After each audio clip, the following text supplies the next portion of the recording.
Alright, let's get straight into it. You know, sometimes you read the news and you just have to sit back and have a good, hard think. You have to wonder what on earth is going on in South Africa.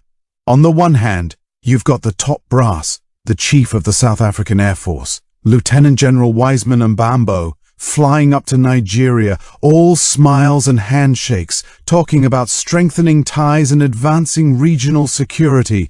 And look, on the surface, it sounds great, doesn't it? Cooperation, peace, stability for the continent. They're chatting about joint training, technical exchanges, and driving indigenous technology development. I mean, who can argue with that? But then, you turn the page, or you scroll down a bit, and you get the real story, the one that doesn't get the glossy photo ops with attack helicopters, the one delivered by the Auditor General to the Portfolio Committee on Defense. And folks, it is a scathing, brutal, and frankly, a terrifying indictment of the state of our National Defense Force. And you have to ask yourself, how can South Africa be the senior partner in any African defense cooperation when our own military is quite literally collapsing from the inside out? Let's talk about the Navy. Remember the 1998 arms deal? The one that was supposed to make South Africa a formidable blue water navy? The South African government bought 4 frigates, the SAS Amatola, the SAS Isandlwana, the SAS Spioenkop, and the SAS Mendi. Those were the pride and joy of the nation. And for 7 years, not one of them has been fully operational since 2017.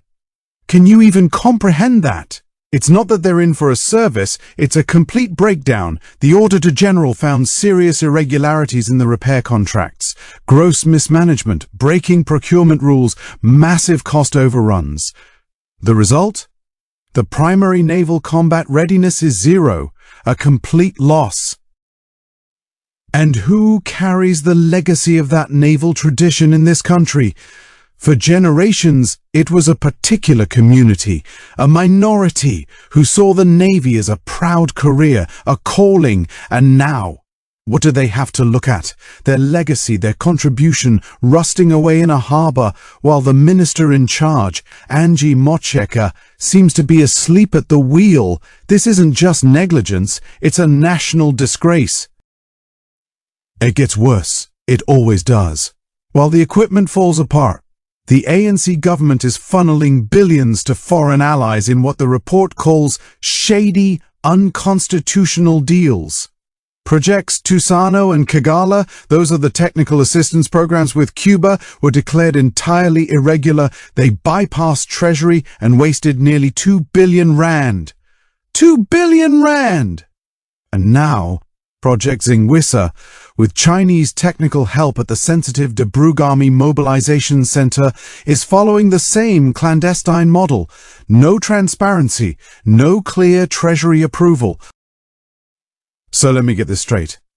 The government can't find the money or the competence to fix the warships, but they can magically find billions to send to Cuba and China? Does that make any sense to you at all? It reeks of ideology over common sense, of cronyism over national interest.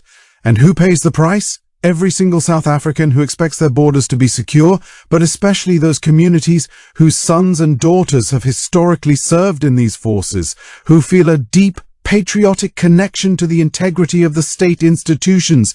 They see this and they think our heritage, our sacrifice means nothing to these people. The finances are a complete circus. The personnel budget overshot by 2.5 billion rand, while critical posts remain vacant. But you know what wasn't vacant? The budget for travel and subsistence, which exploded to 2.37 billion rand.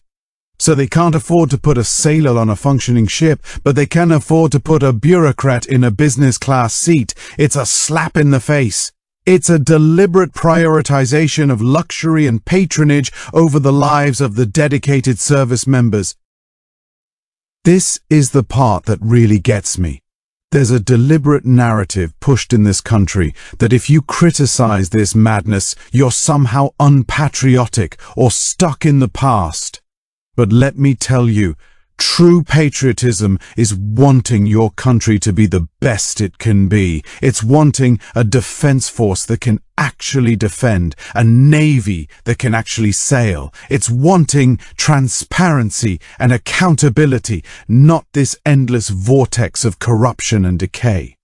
The minority communities here, the white South Africans, are often accused of not being committed. But how can you be committed to a state that seems so utterly committed to failing you, that systematically dismantles the institutions you were raised to believe in? What do you think? Am I wrong? Do you look at our frigates sitting in dock and feel a sense of pride? Or do you feel that deep, justified anger that things have been allowed to get this bad? This isn't just about the Navy. This is a symptom of a much bigger disease. It's about a breakdown in governance, a contempt for the rule of law, and a total disregard for the safety and future of every law-abiding citizen in this country. There is a call to suspend these foreign projects and publicly disclose all the contracts as the absolute bare minimum. There should be a full forensic public inquiry. People should be held accountable. This can't just be another report that gathers dust on a shelf in Pretoria. So here's what I'm asking you to do, because talking about it is only the first step. If you're as fed up as I am, and you want this channel to keep delivering the unfiltered truth, then you can support us directly.